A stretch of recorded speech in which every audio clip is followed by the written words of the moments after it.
The second thing, which I really worried about, is what if I lose customers?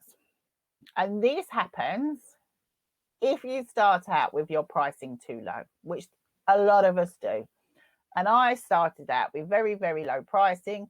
I got to 12 months, realized it wasn't sustainable. I needed to do something. But by then, I built up this huge bank of loyal customers. And I'm thinking, my God, what am I going to do? Put my prices up, they'll all leave, they'll all go somewhere else. How am I going to survive with far fewer orders? And what I want to say to you is busy doesn't mean successful. If you'd looked at my Facebook page at 12 months, you would have seen what looked like a very successful business. The type of work I was churning out, the amount of parties I was doing. My Facebook page showed a busy, successful business. If you'd looked at my bank account, it was a busy, unsuccessful business because I was not making the profit to sustain it. And I would wager a bet, if I went through Instagram and looked at some of the very busy accounts on there with amazing designs, and I estimated how much I thought they should be earning in their business because of what I can see on their shop front, I would wager a bet many of them are not earning anywhere near that, because it's very common in this industry that we run after our creative dreams rather than creating a profitable business. Now, don't get me wrong. We often, most of us come into this business because we want to be creative. We want to expand our skills. We want to we want to constantly be chasing the next thing, and we want our portfolio to have these items. And there's nothing wrong with that. What I usually do is, if I really want to do something I know no one's going to be able to afford, the first time I make it, I might offer it at a reduced cost to a customer I've already got in a diary. And I've done this a lot. So the first time I did the Cinderella carriage, I had a customer I was doing a wedding for. She was a loyal customer, brings me loads of business, know her really well. And I said to her, I've got this fantastic idea. I really want to get some nice photos of it and have a go at doing it. And I want to offer it to you at a much reduced cost. So I'm going to offer it to you at the cost it's going to take to make it, and my time. It's probably going to be about half the cost I sell it to other customers moving forward. And I sort of drew it out, explained to her what it was. And I made that piece for her. She snapped my hand off to have that, because she knew that was something that I'd never done before. My customers had never seen before. And I made the Cinderella carriage. Whilst making it, I learned lots of things along the way. I got a good idea of how long it was going to take, costs involved, so that I could price it properly in the future. But that was the one time I sold my Cinderella carriage at a discount. From then on, it was my normal pricing. The other way I've done it in the past is for families. There's this whole debate, shouldn't you discount for families and friends? My answer is, depends how supportive they are of you.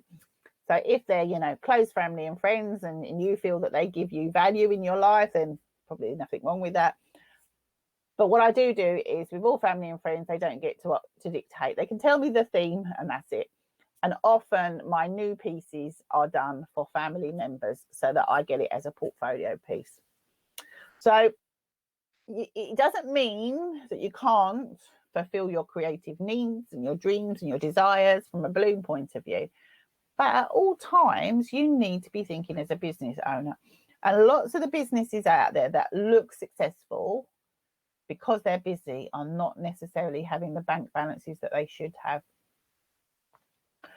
Some of the most successful businesses actually do fewer orders. And many of the most successful businesses do simple stuff. So if you look at some of the big companies in America that do sort of £1 million turnover, they very much concentrate on classic decor, because classic decor can be done by a team of people with minimum skill level in a very quick amount of time. You can churn it out en masse. You make a good, decent profit on it. And they're not chasing the organics and the premium products, etc. But they have this whole team of lots of people in a warehouse doing this type of stuff. So the thing is, when you do balloons as a hobby, and this is something I tell a lot of people when they're thinking of coming into balloons, it's very different doing balloons for the love of it and doing balloons because you want to do it as a business. When you do balloons for the love of it, you can get up this morning and think, oh, I'm in the mood to create balloons, or I'm not. Oh, I really want to have a go at this. I really want to have a go at that. When you run it as a business, you get up and you look at your order book and you have to create what the customers want.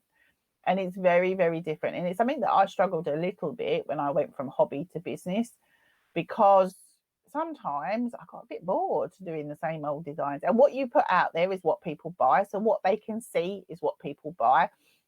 And you can find you get stuck in doing the same old thing, especially when you get a really busy business and you're churning lots of orders out. So running a business is very different to a hobby.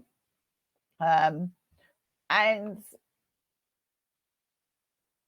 when you sell products for a very small amount of money, so if I sell a £10 product, so there was a discussion on the Facebook group the other day about numbers.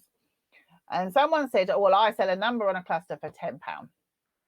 Someone else said, well, actually, I charge £15. Someone else said, I charge £20. Same product, pretty much the same design. The one with the £20 said she'd add a few more details to it just to give added perceived value.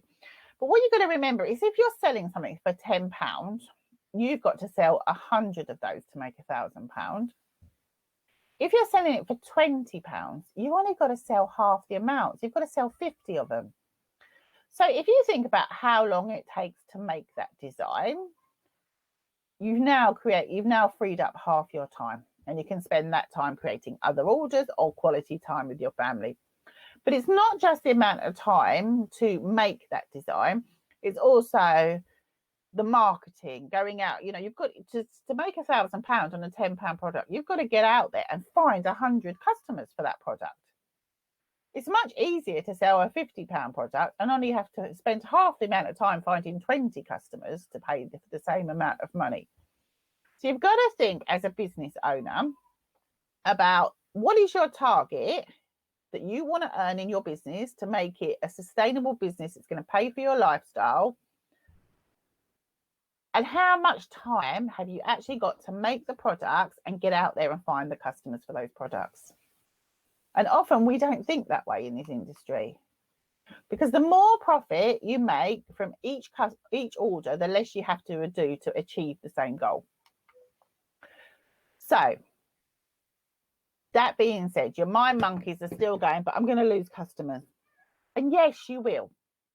But what's going to happen is you're going to lose some, not all, but you're going to lose some customers. And what you're going to do is you're going to lose the wrong customers for your business. So actually, it's a good thing sometimes to lose customers if they're the wrong type customer for you. So I went through the pain of having to put my prices up in my business, and it was a real worry for me. And if you're sitting there knowing you've got a big customer base and you've really got to put your prices up because you've done the previous videos and it makes sense, you want to grow this business, you want to be successful, you want to give your family the lifestyle that you dreamt your business would give, you're going to have to go through the pain of doing it. And I did. So what do? Well, what you do first off is you put up your prices for all new customers immediately. And you promise yourself you're going to sell it at the minimum selling price, having worked out the pricing correctly for anybody new that comes into your business. And you will get the odd customer that comes in and says, well, I'm so-and-so's sister. She's been a customer of yours for a long time and she didn't pay anywhere near that. And you have to be honest. And the way I dealt with that was I was honest and I said, yes, you're absolutely correct, because I've been running my business at a loss for such a long time now. And I know if I don't turn this around, I'm actually going to be closing the business. So yes, I've reviewed my prices. I'm now charging a fair and reasonable price, which unfortunately I had no idea how to charge before. And I was honest with customers. And actually, they took it on the chin. They'll either order or they won't. But for my existing customers, I did one of two things. So I immediately put my prices up, and lots of them still stayed. To be fair, I did lose a few grumbled, etc. And and it was painful and it was difficult, but I went with it because I knew I had to.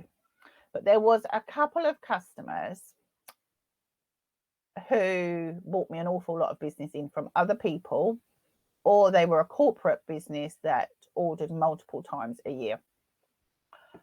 And I didn't want to lose them because they built me a network, really. And one of the customers, I'll put my hands up. She was my first customer. She'd been a loyal customer. And I felt some sort of emotional affiliation to her, I guess, because you do in your business. Launching a business is like having a baby. I've often said, and we have emotional attachments to things, but you've got to be sensible about this. But I did have one customer, and what I did with these type customers is I increased it gently over time. So as I was ordering, I was saying to them, oh, well, the wholesalers have put my supplies up, helium's gone up, this has happened, that's happened. So very slowly over time, I increased their prices because they ordered enough from me at a regular period of time. I mean, one of them was a bar and they ordered balloons pretty much weekly. So over a few months, I slowly crept my prices up till I got to a point where I was pretty much near where I wanted to be. But these were a few customers. I'll be honest, less than a dozen customers I did this for. And I had a big, busy business by that point. The majority of the rest of my customers got the new pricing. And yes, I did lose a few. But if you go back to the previous slide, it didn't matter because although I lost some customers, I was making more money. I was spending less time making balloons. I was spending more time on my marketing, attracting the type of customers I wanted into my business. So actually, although it was painful, when I looked 2 months down the line, I was thinking to myself, why did I never do this before? Because I've been running around like a busy fool, basically, creating all these orders and getting nowhere near the value I should have been.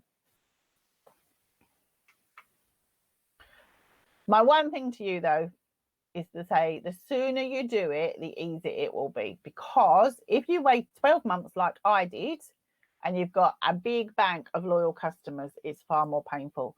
If you do it much nearer the beginning when you've not got quite so many customers, and I worked really hard in my business, I'm a firm believer that you should look after customers because it's much easier to sell to customers that love and adore you than it is to be constantly out there trying to attract new people who don't know you into your business.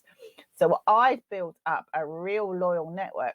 And the other thing that I did was I got them to spread the word. So once I got someone into my business, it's very, very common that from that point, I'll also look after their mum, their dad, their brother, their sister, their nieces. So like once I get one person in, I get the whole family. When you then have to put your prices up, they will talk. And yes, you will get a few people saying, oh my God, yes, Sonia's amazing, but hasn't she got expensive recently? It will happen. It's a growing pain of business. And when in business, there will be times that we have to do things that feel uncomfortable. And whenever I have to do something that feels uncomfortable, I just think to myself, this is a growing pain. Because usually when you do something that feels uncomfortable, shortly after something amazing happens. And that's what happened when I put my prices up. It allowed me far more time to concentrate on growing my business. And yet I was making more money. And ultimately, we're all here to make a successful business, you know. And the only way you can do that is with proper pricing. It's fundamental to business. As I said earlier, though, there will be times, I'm not going to lie, where you will slip. So even when you get your head all around this, you're still going to get times where you find yourself going, oh my God, what if they think I'm expensive? Oh my God, what if I lose customers by putting my prices up? But what happens is the more you do it, the more confident you become with your pricing, the more you value your time, your skill, the more you think about the fact that, well, actually, you're paying me to spend time with my loved ones. I mean, that's priceless. If you've got children or parents who are aging or whatever, The time people are paying for is your time away from them doing other things that you value in your life. So you will still get these little voices, these little mind monkeys.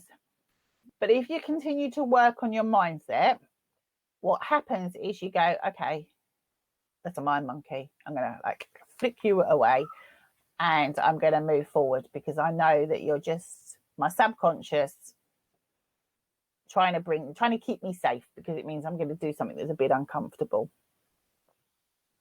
So catch your mind monkeys early and don't let them fester and breed and bring you into this negative lack of confidence around your pricing. Work on your mindset. For me, successful businesses there's 4 pillars to a successful business.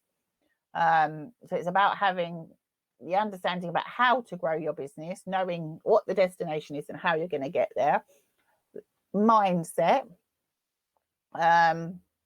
Running your business as a CEO is all about mindset. Everyday running of your business. But mindset is a huge one. And obviously talent, although anyone can learn to make balloons.